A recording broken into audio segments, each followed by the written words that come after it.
Hello, welcome all. Thank you for being here. Just pulling up, got the wrong thing here. Thanks so much for joining, everyone.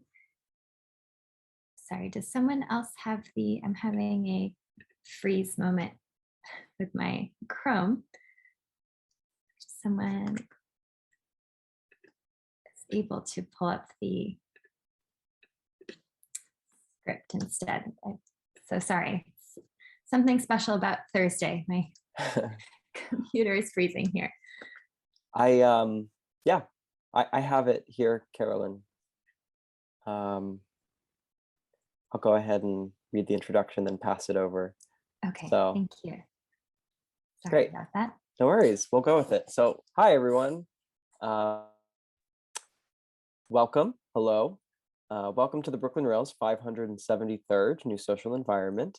I am Nick, the programs director here at the Rail, and I have the pleasure and privilege of helping your MC, Carolyn, here today for a conversation featuring Jami Powell, Anna Arabindan-Kesson, apologies for my pronunciation, and Tanya Sheehan. We're thrilled to welcome the poet Tanaya Winder here to close today's program. Before we get started, the Brooklyn Rail acknowledges that Black Lives Matter. Here in New York, we are on Lenapehoking, the unceded land and waters of the Wappinger, Canarsie, Munsee, and Lenni Lenape people of the Delaware Nation and Shinnecock Indian Nation. We encourage you to check the chat for a living document of resources and actions that we'll post in just a moment. Today's conversation will be recorded and uploaded to our YouTube channel, where you can view the full archive of this series. And now it is my pleasure to introduce today's guest and host. Before being promoted to curator of Indigenous art at the Hood Museum of Art at Dartmouth College in 2021, Jami Powell was the Hood's first associate curator of Native American art. Powell, a citizen of the Osage Nation, has a PhD in anthropology and has focused her research on American Indian expressive forms through an interdisciplinary lens. She has published widely with articles in Museum Anthropology, Journal of Anthropological Research, First American Art Museum, and several others. Immigrant art historian, writer, and curator Anna Arabindan-Kesson worked as a registered nurse in the UK before completing her PhD in African American Studies and Art History at Yale. Her research and teaching focuses on Black diaspora in British art, with an emphasis on histories of race, empire, and medicine. Her first book, Black Bodies, White Gold, Art, Cotton, and Commerce in the Atlantic World, is now available from Duke University Press.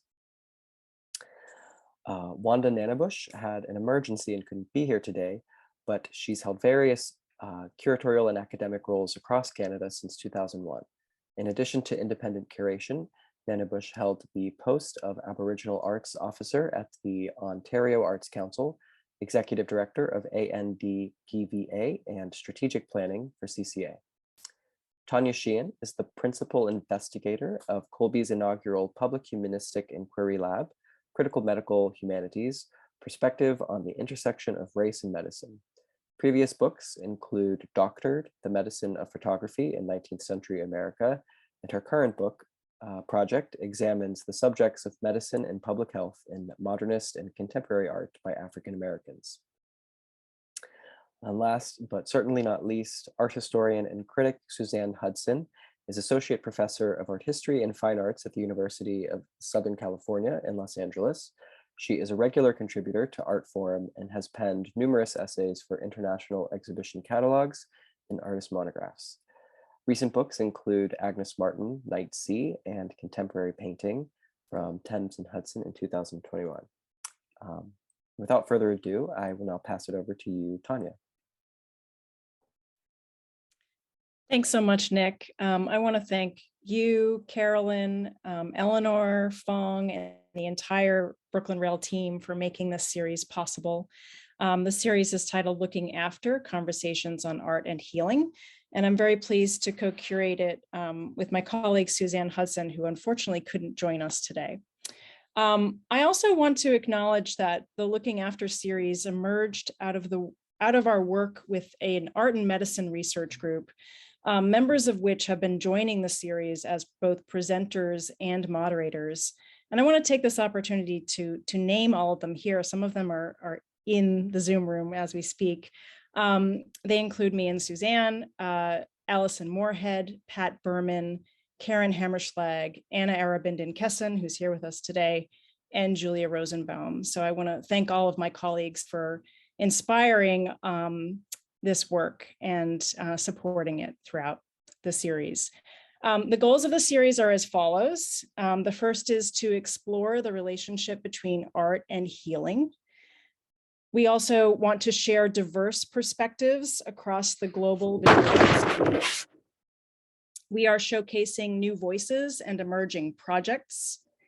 And we are communicating across multiple interested audiences and disciplines.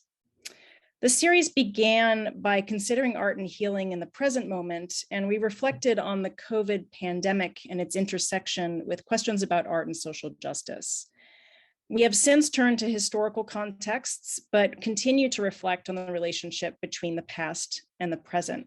And we will do so throughout the summer and into the fall. Our last event in the series is scheduled for October 6th. Today's conversation focuses on the subject of curating and healing, or more broadly on the role that museums can play in representing and enabling care work. So with that, I'm going to turn things over to my colleague, Anna Arabindan-Kesson, and on to Jami Powell. Thanks so much. Thank you so much.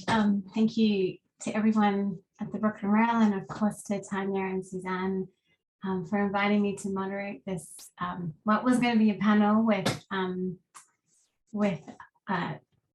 two people, but now it's just with Jami. But I'm not saying just, actually, because I've been a great admirer of Jami's work for a very long time. So I'm really excited to have this conversation. I'm going to hand it over to Jami. She has some prepared remarks, and then after she gives us her presentation, I will have a few comments to make, also regarding sort of my experiences as an art historian and the work I've been doing. And then we will open up for questions between ourselves and then between with all of you. So Jami, please, I'll hand it over to you. Thank you so much. Thank you everyone who has had a hand in putting this event together, and for all of you for being here in what is just an incredibly busy time for a lot of us in the museum and academic world, and as humans who are just in need of a break. So I'd like to begin by sharing with you the current land acknowledgement that exists at the entrance to the Hood Museum and has been in place since our reopening in January of 2019. It reads, "The Hood Museum of Art at Dartmouth is situated upon the ancestral and unceded lands of the Abenaki people. This acknowledgement reminds us of the significance of place, the continued existence of Indigenous people, and the museum and Dartmouth's commitment to building respectful relationships with all those who call these lands home today." Since then, I've been working with my faculty colleagues in the African and African American Studies and Native American and Indigenous Studies departments to create a land and labor acknowledgement, which to date has not been officially approved by the college. And it reads, "The Hood Museum of Art at Dartmouth occupies the lands and waters of the Abenaki peoples and was built without permission from the Abenaki Nation. This institution has also benefited from the economies of slavery and the labors of African descended captives. This acknowledgement reminds us of the significance of place and the legacies of dispossession and enslavement that sustained and enriched New England. Furthermore, it provides a crucial foundation for building respectful relations with all those who call these lands home today and into the future." So this land and labor acknowledgement is reflective of a transition in my own curatorial practice and my research to think within and beyond decolonization, to include concepts such as indigenization, anti-racism, and collective liberation. One of the debates happening throughout our field and beyond is whether or not land acknowledgements have become an empty gesture rather than an act that moves us toward reconciliation or healing. I think that for some folks, this is certainly the case. It's become a box to be checked before beginning programs and has turned into a kind of self-gratifying exercise that many of us use to make ourselves feel better about the colonial baggage we've inherited and perpetuate in our roles at museums and academic institutions. However, what makes land acknowledgements meaningful is when they serve as an opening to form and sustain relationships with Indigenous nations whose land we occupy or with whom our institutions have historical relationships. So when we as academics and museum professionals, truly hold ourselves accountable to the ideals and values we so eagerly affirm in our mission statements and in our land acknowledgements, or in more frank terms, when we put our money where our mouths are, we open generative spaces and truly stand to benefit from investments with our shared communities. So for me, as a citizen of the Osage Nation who's a guest on Abenaki land, reading the statement serves as a reminder for myself to hold myself accountable to maintaining good relations. The acknowledgement of labor, particularly as someone who works within an educational institution that historically accumulated wealth from the economies of slavery, is also an important recognition. So when I'm doing work, the consideration of site and context is key. And I encourage all of you to think about these issues when delivering recognitions or acknowledgements within your own practices. But specifically here at Dartmouth, I'll talk a lot about my students toward the end of my remarks. I want them to come, when they come to an event, I want them to hear someone in a position of power acknowledge the complex and violent legacies we've inherited, and to validate feelings of ambivalence and anger they might be experiencing. I also want it to serve as a reminder to my colleagues that we have to work toward reconciliation and meaningful engagement. This work starts with a statement, but it absolutely must be followed with sustained action, investment, and reflection. Carolyn, could you share the slides now?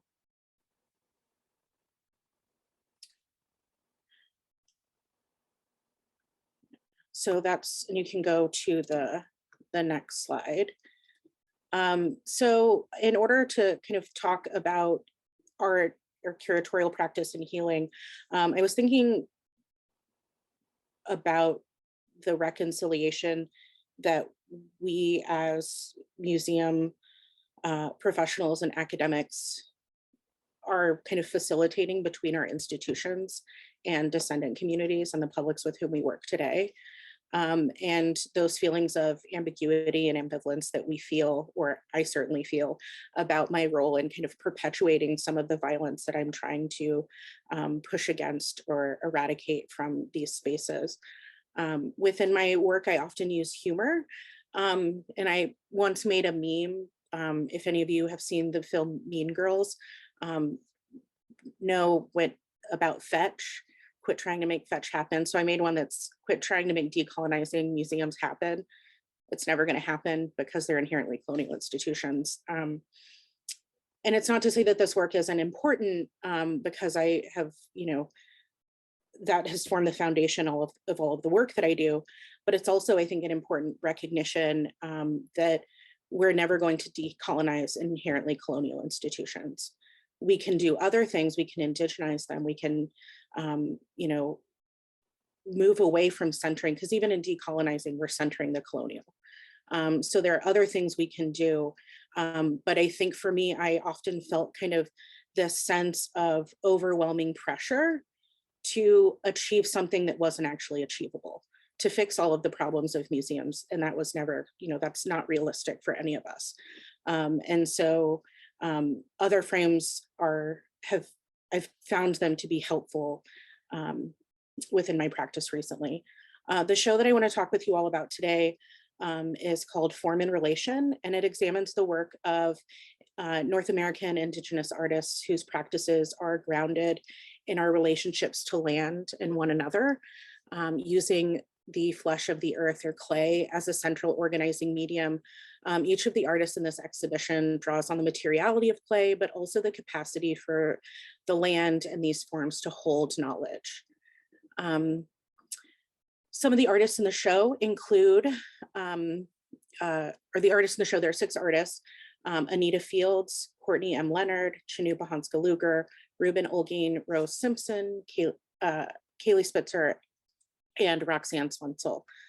The works in this exhibition raise important questions with which communities across the globe are currently grappling, and I think questions that are particularly relevant to our conversation for today. And those questions are, how can we shift our understanding of the land from one of ownership and extraction to one of relationality? How do we move toward a recognition of our shared humanity? And how do we create a world in which future generations can thrive? So these questions are on the introduction to the exhibition. Oh, can you go back? I'll let you know when I'm, yeah. So, looking at these questions, they seem to resonate even more deeply as our interactions with one another continue to be mediated through virtual spaces like we're in today, and as instances of violence and trauma have been on the rise. The piece on the right here is by Chinuba Hanska-Luger, and it is called Everyone, the Missing and Murdered Indigenous Women, Queer, and Trans Bead Project. And this is made up of over 4,000 hand-formed and painted clay beads that were created in collaboration with hundreds of community members across the United States and Canada. And this piece was inspired by a tintype photograph taken by Kaylee Spitzer. And the artist Chinuba Hanska-Luger released an instructional video calling for community members to work together to create these hand-shaped clay beads, which Luger fired, painted, and strung to recreate Spitzer's image. The more than 4,000 beads that compose this work visualize and acknowledge the over 4,000 cases of missing and murdered Indigenous women and girls in Canada. It references data collected by the Native Women's Association of Canada, and within its title, Luger also signals or recognizes the LGBTQ and Two-Spirit community members who are not reflected in available data. Within this piece, he's bringing light to the lack of data currently available on similar violence in what is currently called the United States, but is also using his practice to kind of help visualize and render more approachable or understandable the data that is more easily dismissed. The work in the center here is by an artist, Anita Fields, and it is called So Many Ways to Be Human. And if you'll go to the next slide, it's a close-up of some of these figures. Anita builds each of these figures by coiling very small coils and covering them in clay slips and finishing them with touches of gold leaf or gold luster glaze. The marks and patterns on the figures are manifestations of memories and designs that she's collected throughout her life. Some of the pieces are wrapped in fabric remnants or silk that she's printed with maps and text or Osage ribbon work designs. And this gesture marks the importance of clothing, as well as the pride taken in making and wearing these items within Osage and other Indigenous communities. About this piece, I want to read a quote from her. My clay female figures are a culmination of all of my clay work. They tell different parts of the Osage story. I often use textiles as well as clay for the bodies. The clothing conveys my attitudes toward the strength of women and how Native people show remarkable resourcefulness and adaptability toward their environment. The clothing Native women create shows great pride, dignity, and hope in the face of insurmountable odds. If you'll go to the next slide, another work in the show. So there are only 6 artists represented in the exhibition, but there are between 2 and 4 pieces from each of the artists. And one of the reasons why we kept it small, the number small, is because we committed to acquiring a significant work by each of the artists in the exhibition. So here are some other selections with another example of Anita's work on the left and center.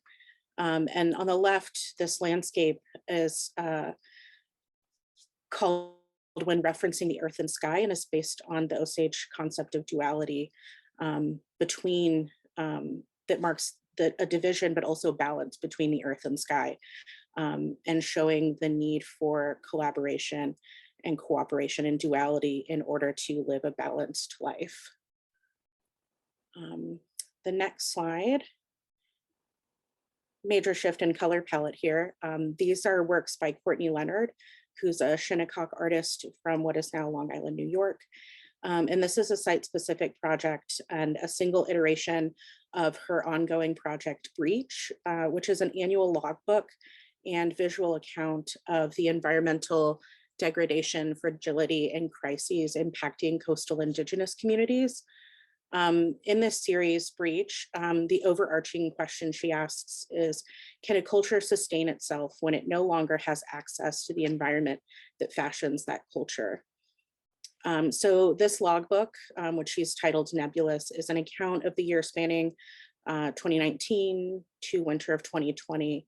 And she builds on concepts she's examined in previous annual logbooks, and is interrogating the impact of ghost traps along the migratory paths of whales. I believe there's one more image of her installation on the next slide, which also includes a 2-channel video. And the next piece, so in this gallery, the 2 sculptures on the left, Tattooed Woman and Dream Machine. Tattooed Woman is by Roxanne Swensel, and Dream Machine is by her daughter, Rose B. Simpson.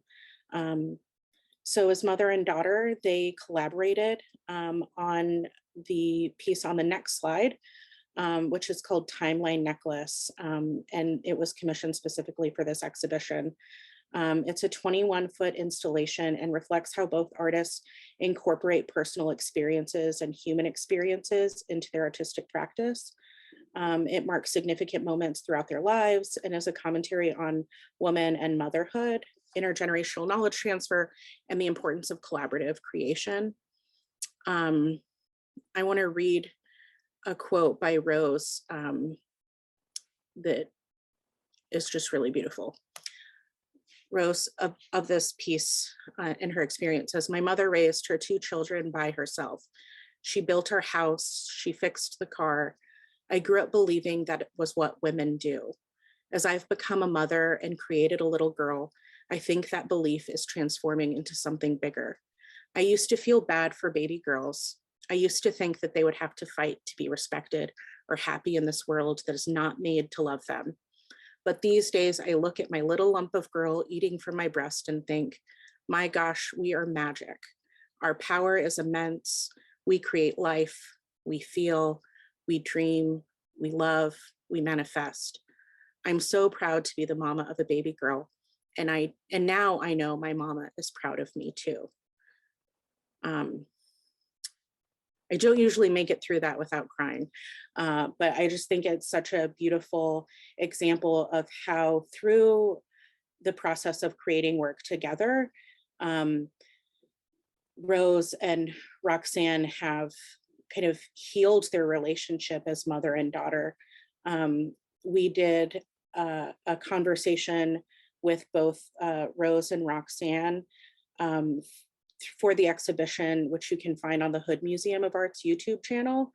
And I'm doing this less of a plug and more because they have a conversation about one of the first works they created together, and how it got destroyed. But it also was like this beautiful moment of like kind of a break from past trauma that they'd experienced, and was an important moment for them to heal their relationship.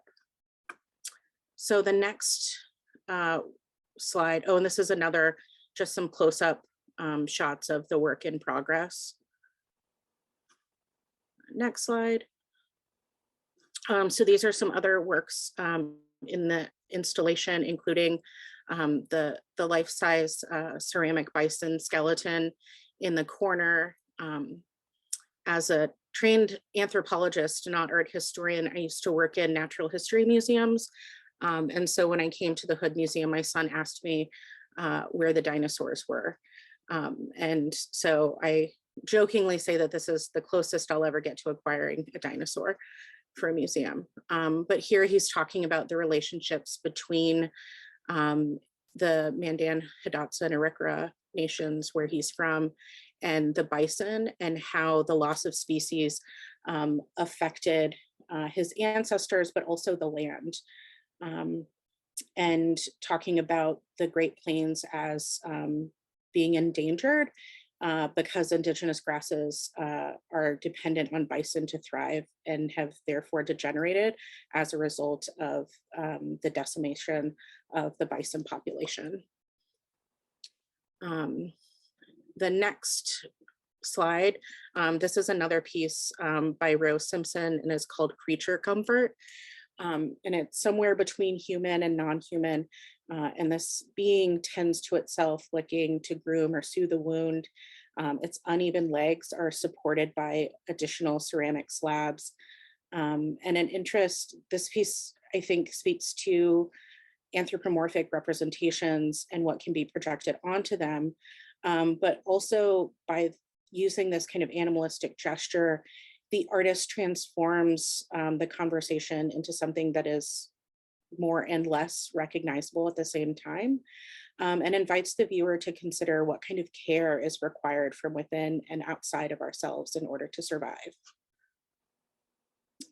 The next piece is called Sitting on My Mother's Back, and two young figures sit on the back of a woman who's bent over in exhaustion.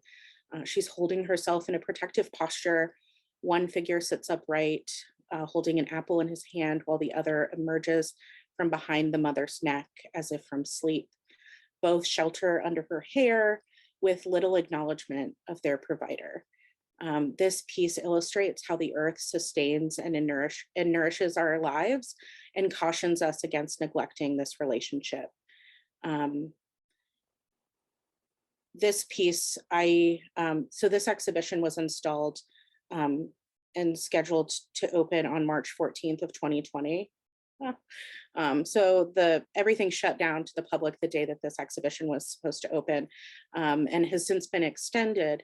But when the first day I was back in the museum after not being anywhere for 6 months, I have two young boys, and I came into the galleries and was with this piece, and this piece resonated with me in such a deep way after having that experience of actually hiding on the bathroom floor for my children at certain points during the pandemic, and thinking about how I understand better now the kind of exhaustion that my actions are making on the environment and on our Mother Earth.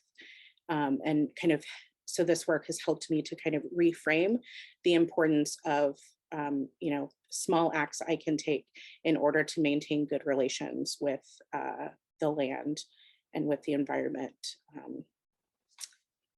The next image, so this piece in the center is by Reuben Olgain, and I'm going to transition to talking about some of the things that I've been doing, teaching that kind of emerged from this show, but also just through kind of our return to in-person teaching and a desire to help us form human connection after being kind of feral and isolated for so long. So if you'll go to the next slide, one of the things we did, this is a site-specific installation by Reuben Olgain, seen here, called Fractured Broken Landscapes. And these are adobe bricks that he made in Dartmouth's ceramic studio with students. And so you can see a group of architecture students here building adobe bricks with him.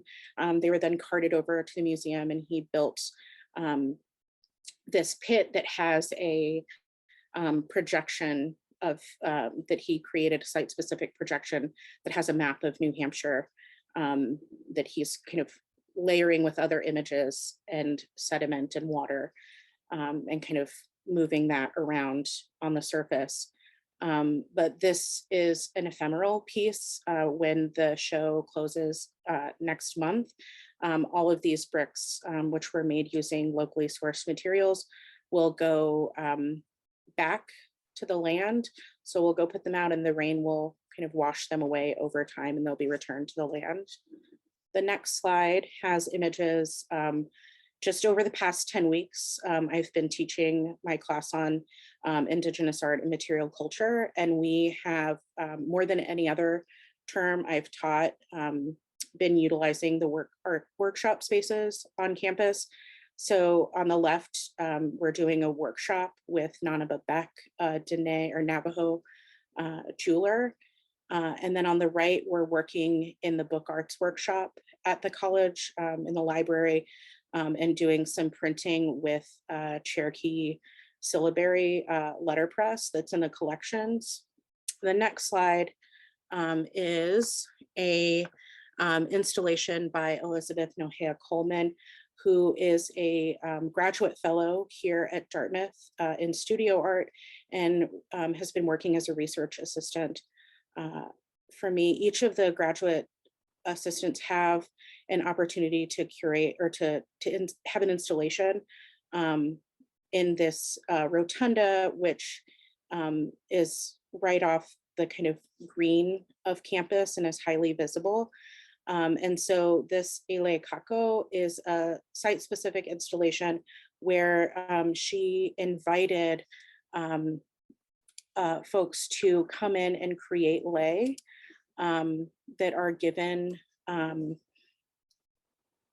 within Kanaka Maoli culture, are given as an act of love and recognition. And it's kind of been commercialized into something that many people don't understand. But she had people come in. If you go to the next slide, you can see the space activated, and more lei were made over the course of the month.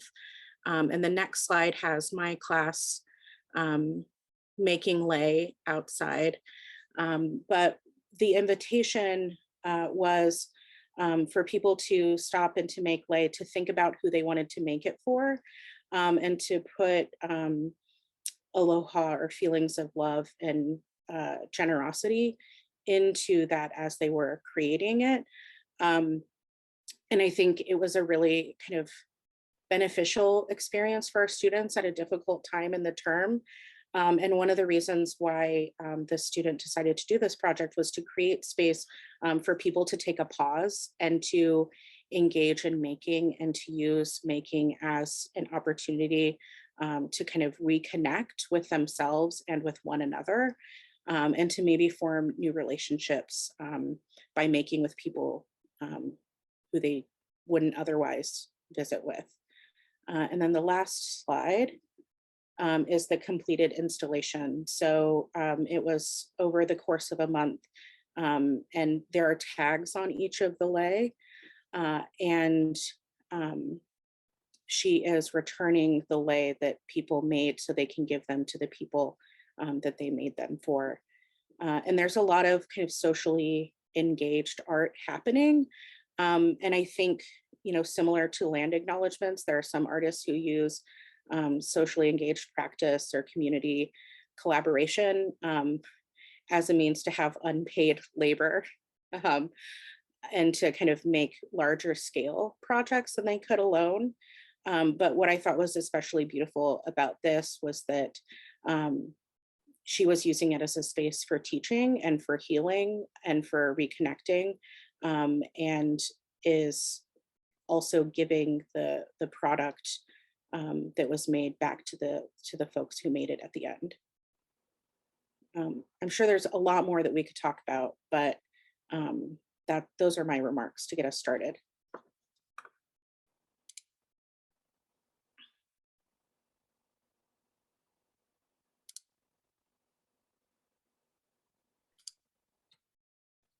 Thank you so much, Jamie.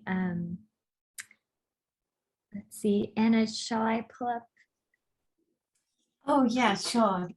Jamie, thank you so much for sharing that. That was really amazing. And I was really, I mean, I also was just really grateful for the land and labor acknowledgement too. I think that putting those two things together is something that is so rarely done, particularly in the arts spheres. So I was so grateful to hear that. Yeah, whenever you're ready, I can just very quickly talk about this digital humanities project that I'm running. And then, I think there'll be a lot of questions for Jami, but I think one thing that I was also really struck by, and again, just want to say thank you for starting us off in this way, Jami, is that it is that you said we can never really decolonize colonial institutions. And I think that is the starting point, I think, for so many,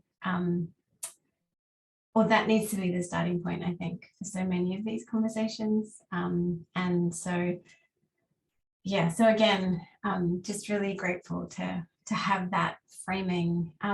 My work as an art historian, it does really stem from the work I did as a nurse, and in the sense that my research, my teaching, it's really invested in thinking about the implications of what we see, and how seeing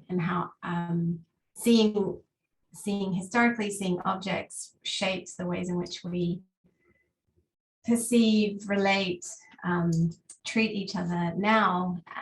And so, and I think as an art historian, that's the sort of the material implications of seeing, the sort of ethical implications of seeing are not often foregrounded in ways that I think maybe you as a curator, Jami, maybe you have, I think, more opportunities perhaps to foreground some of those conversations. So, but this is really where I was coming from when I developed this project ArtHX with a team of students. It's a completely collaborative project that has been, in every step of the way, it's been a project that has emerged through conversations between my students, between me, between the artists, and and the writers who are kind of participating in this project. And it's a way to deal with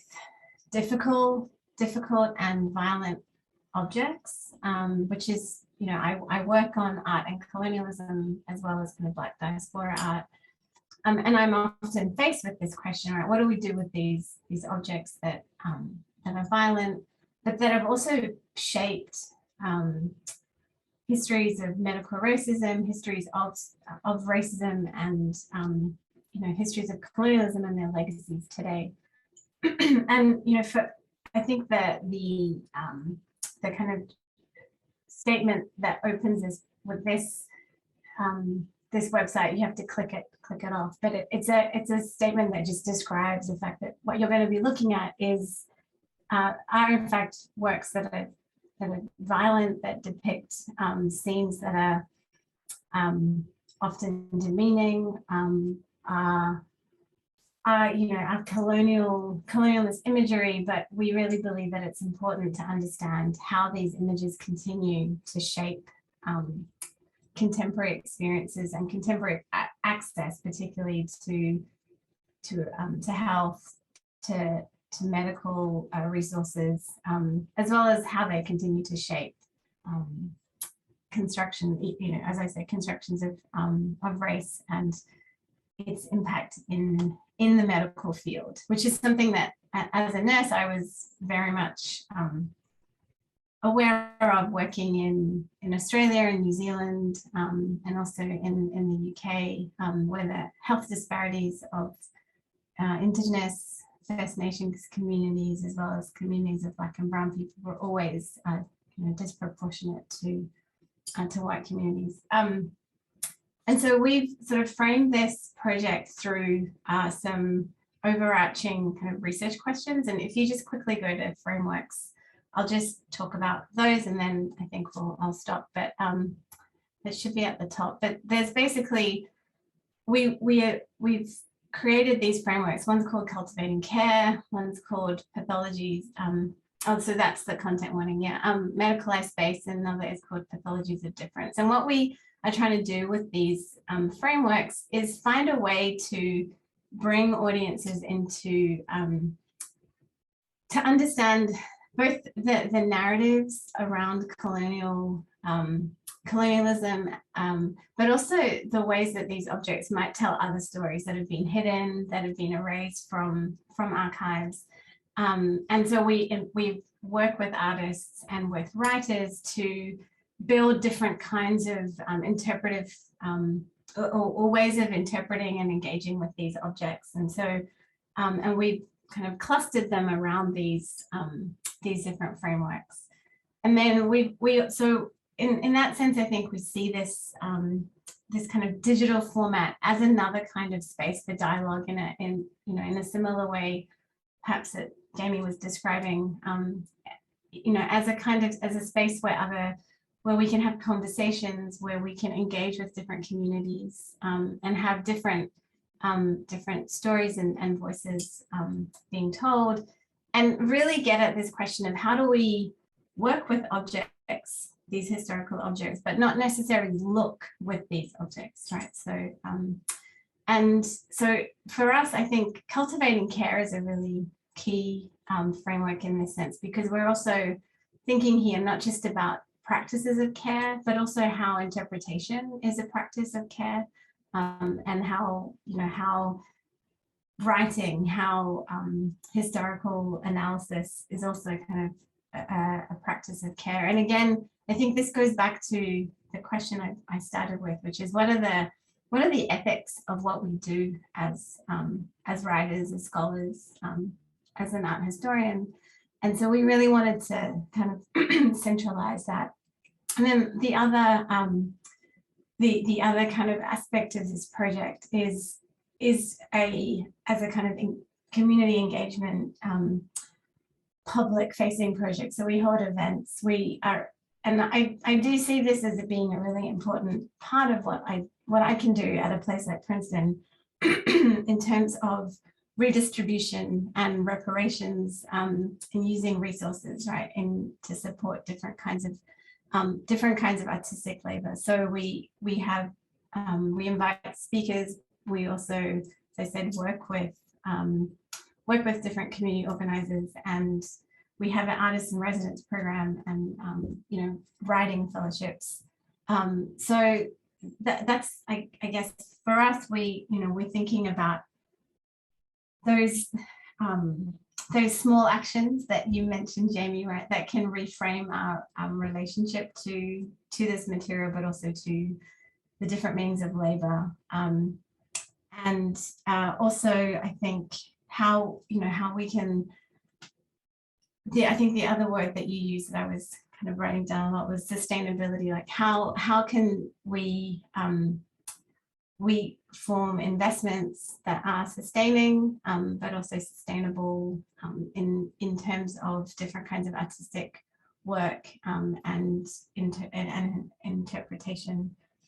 So I don't, it's 1:45, so I don't want to kind of go on. I can talk more about this project if there are questions, but I just thought this would be a kind of a helpful overview, and maybe, is a kind of parallel space, right, of curating, of thinking about practices of care that maybe we might discuss further in the Q&A. So I'll stop there. Sorry, did I just freeze? Sorry. And I don't know if there are questions that you want me to field now for Jamie, or if you want me to. We haven't, if anyone does have a question, please, you can raise your hand or note anything in the chat. Let's see, give everyone a moment, I know. I wondered if I just could start with the question for you, Jamie. Oh, sorry, Lynn, I'll come to you in 1 second. I was really taken by I guess two things, right? Was the emphasis on materials in your talk, and also the kind of different contexts of learning that you showed us, so the workshops and, you know, being outside and, you know, as ways for students to interact with these artists. And I just wondered whether maybe you could just talk a little bit more about how, I guess the importance of that kind of really embodied engagement with, you know, with these art objects and these artistic practices as another way. Oh, it seems like that's another way you're thinking about creating these investments and interventions in these sort of, you know, these spaces of the colonial institution. Yeah, so I mean, in a lot of ways, part of it's something you already mentioned, which is kind of redistributing, you know, resources from an institution like Dartmouth, that, you know, bringing living artists and community members in to lead in teaching and engaging not only our students, but our publics and workshops is something that, you know, I think is important. But also, I think a lot. So at Dartmouth, we have about 5% of the student population are Indigenous students, which, you know, the general population is 1%. So that's a pretty big number for here. And so, you know, a lot of the work that I do both within the museum and as a faculty member is centered around, like, what are the kind of spaces I wish I had had when I was at this point in my life? What are the things that I wish I knew about myself and how I learn and how I'm trying to exist and still as an adult with a PhD and a contract that, you know, hopefully means I can't get fired for a while. But, you know, that I'm still in a space that wasn't made for me, that was actually made for my elimination. And that's really difficult to do day in and day out. It's exhausting to work at an institution that was not made for you and that was made for your eradication. And I think acknowledging that and reckoning with that and providing spaces for our students to understand that at a point earlier than I understood it, but also for them to, like, have spaces to experience joy. You know, I think so often, you know, our students are trying to do the work of like DEI initiatives, and it's like, you're not here to be, you know, to lead diversity and inclusion efforts for the university. You're here to be a student, and that's not your job. You should say no to this. But knowing that there's this immense pressure. And so having opportunities that like art making and other things that can raise awareness, but also create spaces that aren't focused on violence and trauma, but are focused on you know, creative expression and joy, and celebrating that even within spaces of incredible limitation and violence, that Indigenous people and people from other marginalized communities have created works of great beauty in spite of everything else being kind of stacked against us. So it's partially about that, but then it's also about the fact that I'm a kinesthetic learner.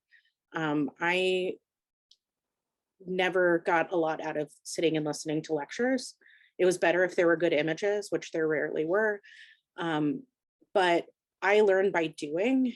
And I think, you know, as I've incorporated more kind of engaged learning opportunities and active kind of experiential learning into my classes, my students are like, oh, wow, I understand this so much more. In a reading, you know, when it says like clay holds memory, they see it as, you know, like this kind of spiritual, which it is in some ways. It's a spiritual understanding that the clay holds knowledge and clay has memory. But in another way, when you're working with clay, and they were working on pinch pots, and around the edge, it started to crack when the clay dried out. And then they could re-wet it and, smooth it out. But then it would kept cracking in the same places. And one of my students looked at me and said, oh, this is what they meant. This is another meaning of that. And so just kind of like revealing that, there's space for multiplicity and complexity, and that like things can mean more than one thing, is something that, I don't think that we've kind of moved away from being comfortable with ambiguity. And so I see, these spaces in museums as places where we can kind of grapple with ambiguity and complexity and reintroduce it as like, nothing is a binary. And, the way that we've tried to frame things in this way has actually kind of perpetuated a lot of problematic ideas and divisiveness. I don't know if I actually answered your question at all. You did. That was beautiful. I wish I could have recorded that. Yeah, that was wonderful. Thank you. Lynn, I think you had a question. Do you want to ask the question? Lynn, I do, and thank you, because sadly I have to leave early. First of all, this conversation is vital and brilliant and beautiful, and thank you so much for coming and speaking about this. What struck me, and I wanted to ask you about, as educators, it seems like you have to sort of dismantle and build at the same time, because you have to, well, you're nodding, so I don't need to elaborate, but I'd love to hear you talk about that experience. Yeah, so I, earlier in my remarks, when I talked about why I've moved away from decolonization to indigenization, part of that is because, one, I recognize that with decolonization, you're still centering the colonial, and you're always pushing against or trying to take something apart.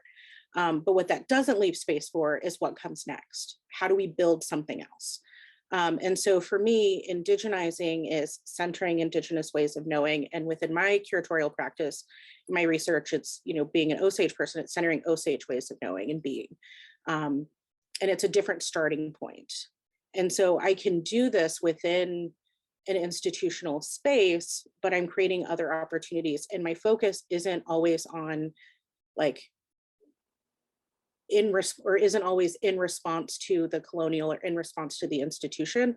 It's a more generative framework. And that's also why I work with artists and, started working with historic works and in anthropology collections, and moved to contemporary art, because I feel like artists, more so than academics, are helping us to imagine possible futures.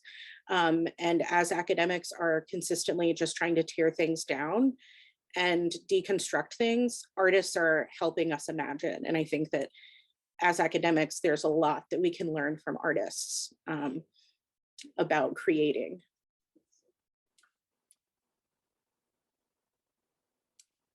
And I'd love to hear you answer that question too, though. I'm curious. Oh, well, I mean, I agree with everything you said, particularly that, this conversation with artists is, I think, key to me. I think, I do work with colonial imagery, and I think in part doing that, it's so draining. And as you were saying, Jamie, like it's draining, it's exhausting.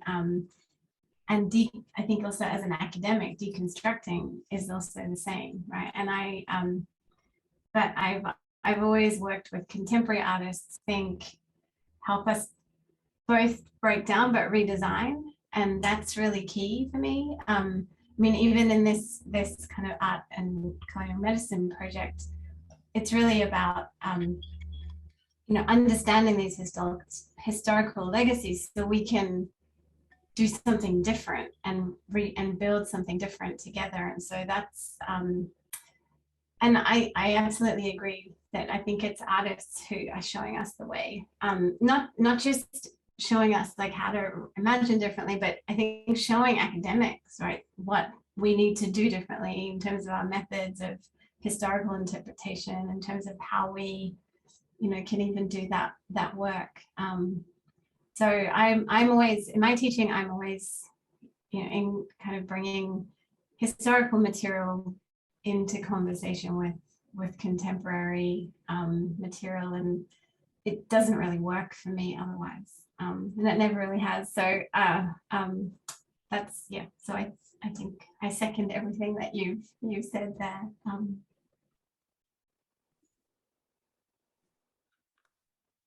Great, thank you so much, both of you, for those answers. Next, we have a question from Michaela Farrell. I'm going to unmute you. You should be able to go ahead and ask your question. Hi, thank you all so much. This is really amazing. I just was at the Reuben Museum this past weekend. I'm in New Orleans right now, but they have a really amazing exhibition about healing practices in art. And they've got some really wonderful video collaborations between elders and younger Himalayan people. And, you know, there's this really amazing tome of paintings, very similar to these colonial works that you showed, Anna, but dissimilar in the fact that there is not a colonial presence. And so I was wondering if you had done any work or research with that, and where that might spark some interesting conversation or curiosity. Thank you. Yes, I have to look at that exhibition. That sounds great. Yeah, I mean, I think that's sort of what we are trying to build on more now, is what, you know, find, I mean, we've been doing with sort of contemporary artists, and, you know, there was an image there by a contemporary First Nations woman from Tasmania, Julie Goff. And we do have we have this database of objects that, you know, that we share with writers who are contributing, and we have found through the Wellcome collection actually some images from the Himalayas that I think are probably similar to the ones that you're speaking about. And so I think that's really important for us now in terms of, you know, how where we're looking, and, you know, in terms of objects, and who we want to work with more to, you know, to bring in as those perspectives, and as Jamie was saying, you know, to think not just kind of in response to the colonial, but as something, you know, something that exists beyond it. So yeah. Thank you. Thank you so much. Let's see, just let me give space if there's any other questions from anyone here in the audience. Raise your hand. All right. Thank you all so much for, oh, Anna, did you want to say something? Oh, no. Oh, I mean, I can ask another question if you want, but we can also, I wasn't sure what time the poetry reading was slated to be. Yeah, if you have another, please, we'd love to hear it. We have some time. So. I mean, I guess I was just interested, Jamie, again, well, I mean, this could be for other people too. In the relationship that you are also creating in terms of community engagement beyond, right, so beyond the, I guess, artists, but bringing in communities, elders, you know, again, and what that sort of does to the museum. It's something that has come up a lot in conversations I've had with curators in Australia, you know, where there's also, I think, a similar need, reckoning, right, with what the museum is and what it has done. But yeah, I just wondered about what the museum as a kind of community engagement space, like what that means to you, or if that's even something that is possible. Yeah, you know, I think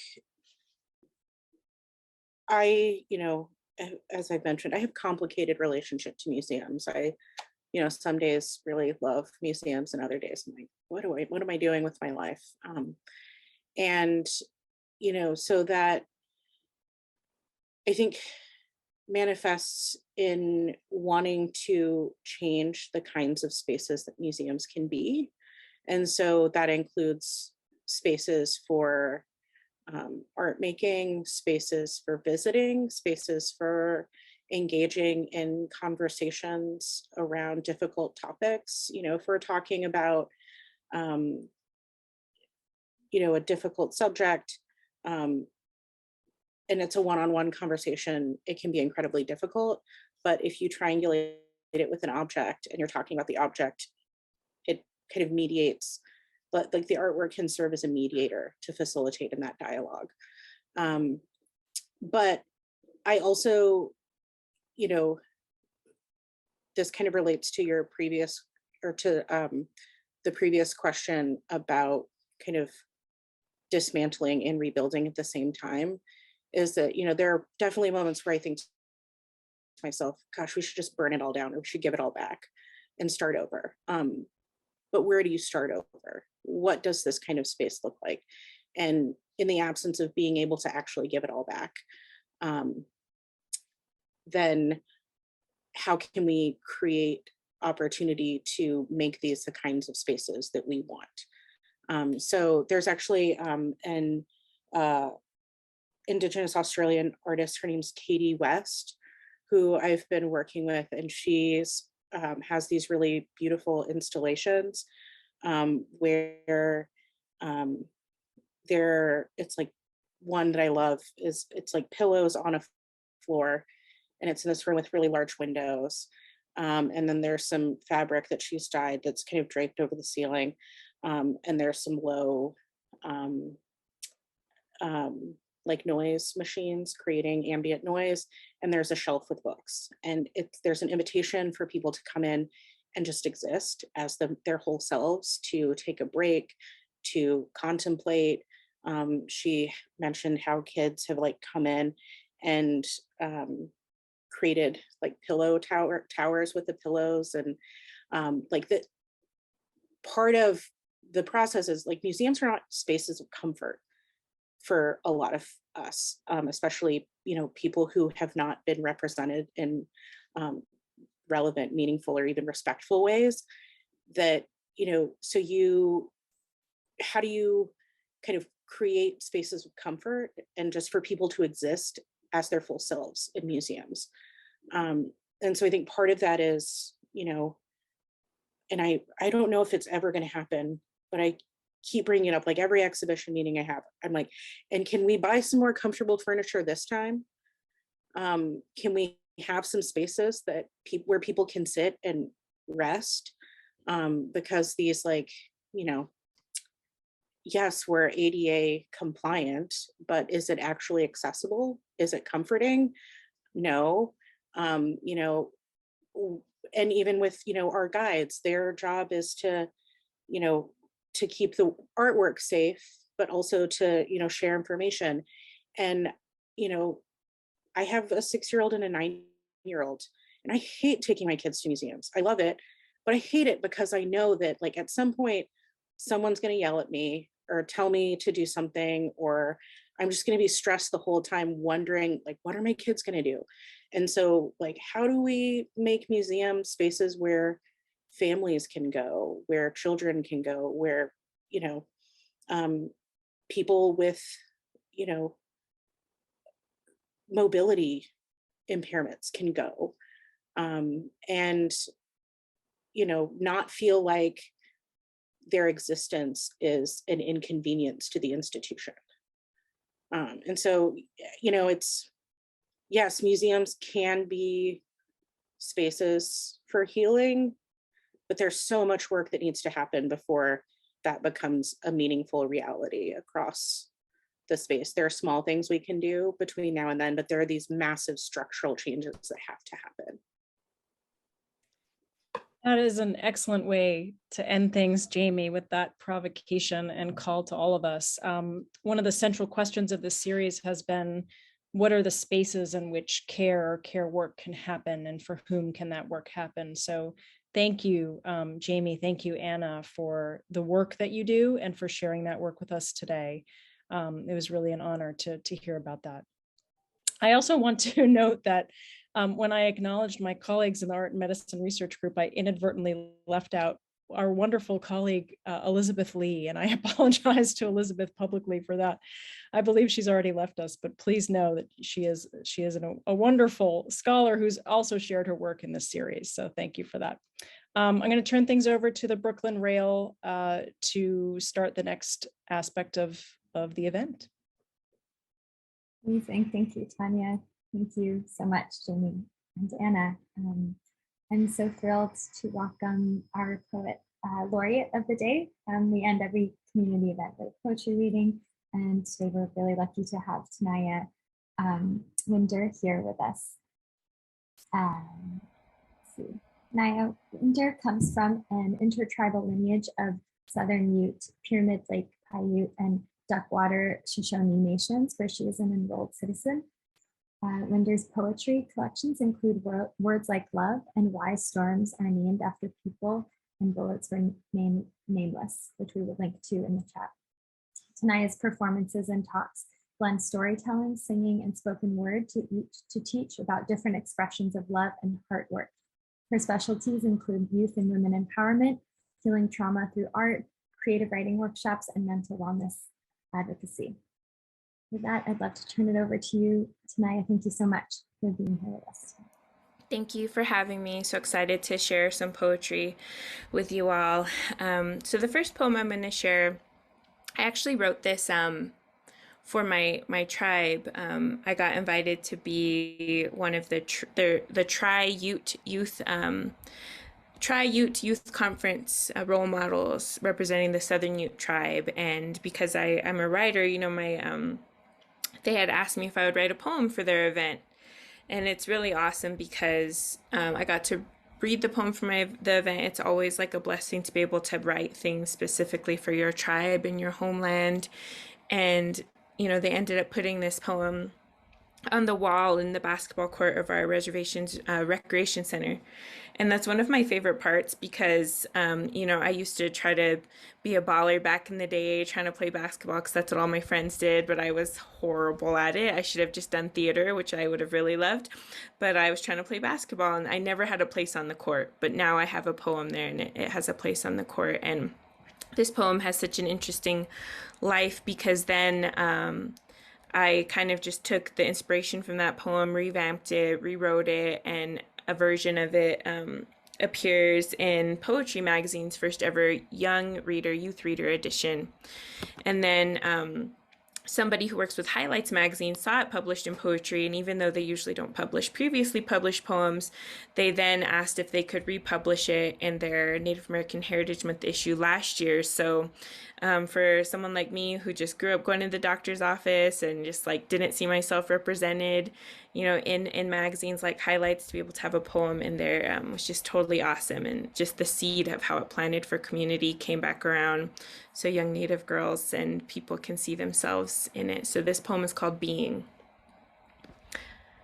Wake up, greet the sun and pray, burn cedar, sweetgrass, sage, sacred herbs to honor the lives we've been given. For we have been gifted these ways since the beginning of time. Remember, when you step into the arena of your life, think about those who stand beside you, next to, and with you. Your ancestors are always in your corner along with your people. When we enter this world, we are born hungry. Our spirits long for us to live out our traditions that have been passed down for generations. Prayer, ceremony, dance, language, our ways of being. Never forget you were put on this earth for a reason. Honor your ancestors. Be a good relative. And so be a good relative. You know, we are all in relation to each other, in relationship with our families, our communities, the cities we inhabit, relation with the earth, with the environment, and how do we be a good relative in all of those aspects. So this next poem I'm going to share actually comes from an experience where I worked, I did a residency with a middle school in a reservation in Minnesota.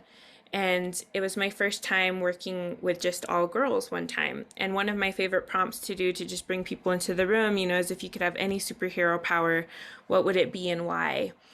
Some people, of course, want to teleport, read people's minds. One profound one that has stuck with me is somebody said, I want to be able to heal people.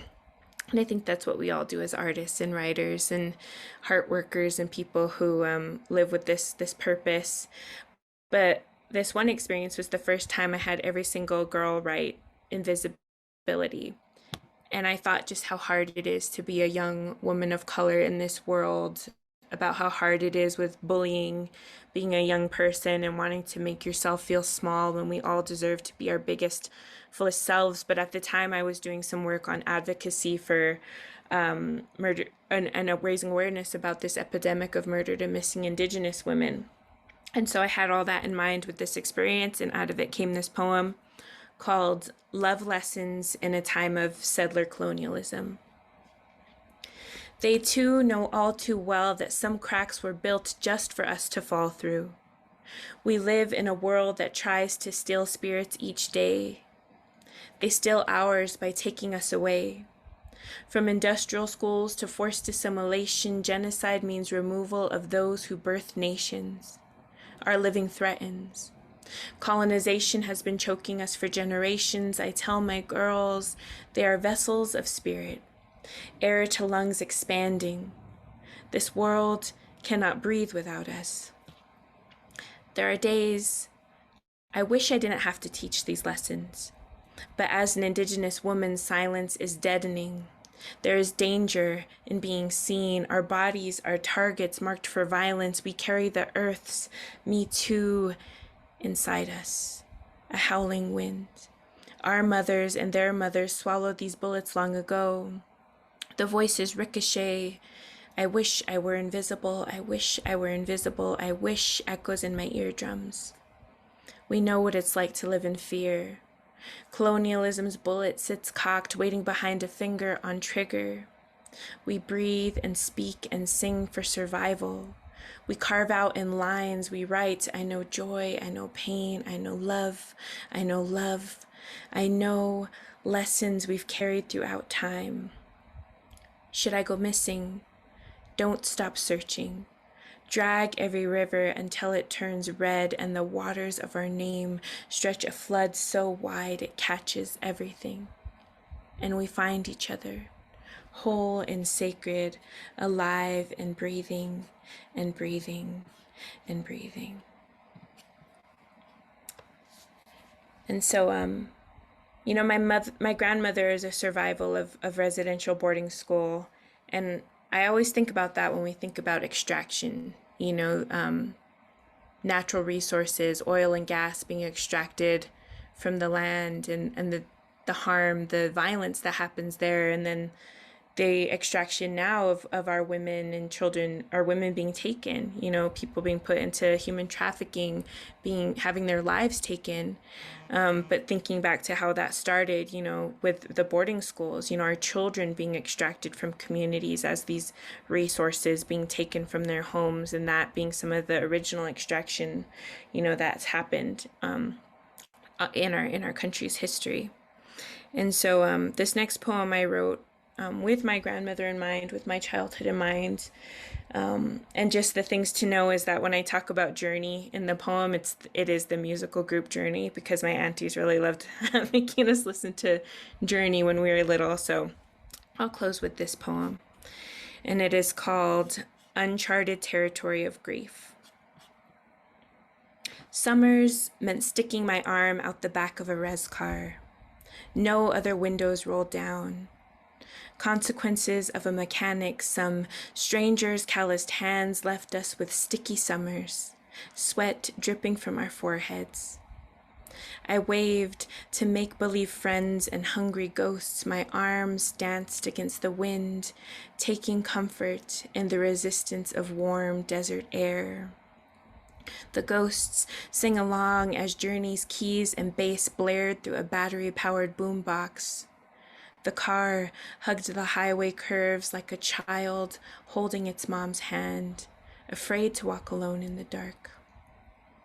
Our grandmothers told us stories of the desert, how giant serpents laid on mountains to create canyons. Imagine earth crunching under the weight of unbearable sadness. Imagine what it feels like to collapse into an uncharted territory of grief. As young girls, we learned the tale of a mother who cried so many tears she created a lake in the middle of the desert. Today, she sits in stone beneath a star-stitched sky, holding up the otherwise untethered blue. Last month, I read an orca gave birth to a female calf who died 30 minutes after entering our world. The orca carried her dead calf for 17 days, tethered by grief, hers the price paid for love and loving.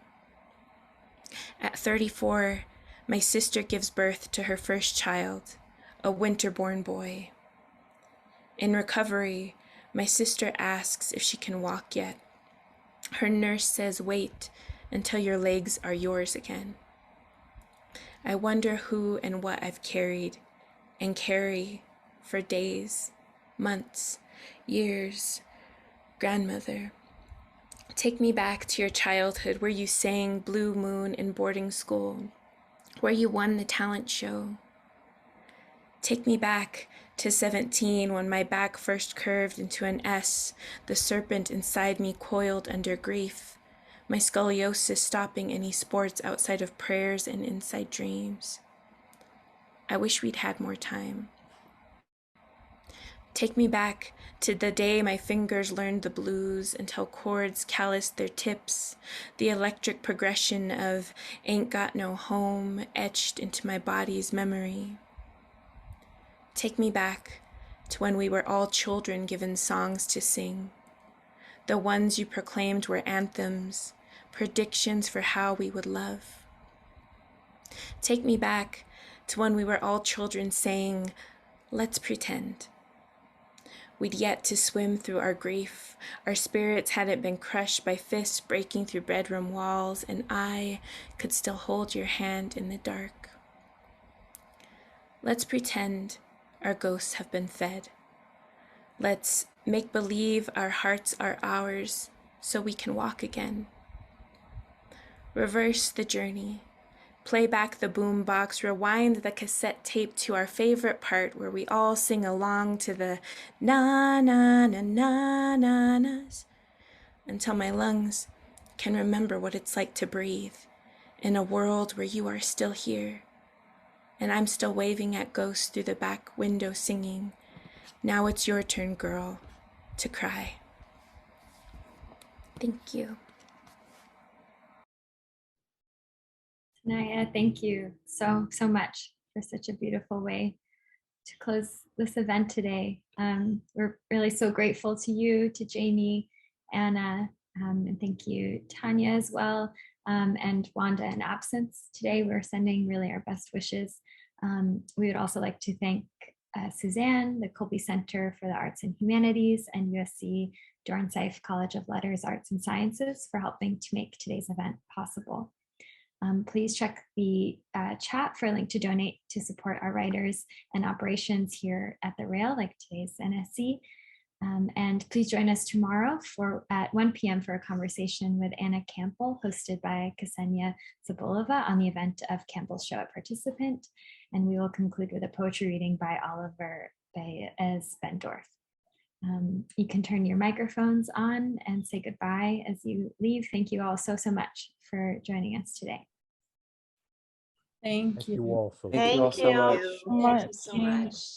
Thank you guys. Thank you. Thank you. Thanks, Tanaya. Thank you for the Thank you, reading. Thank you. Jami. Bye. Thanks, Anna. Take Thank care, you. everyone.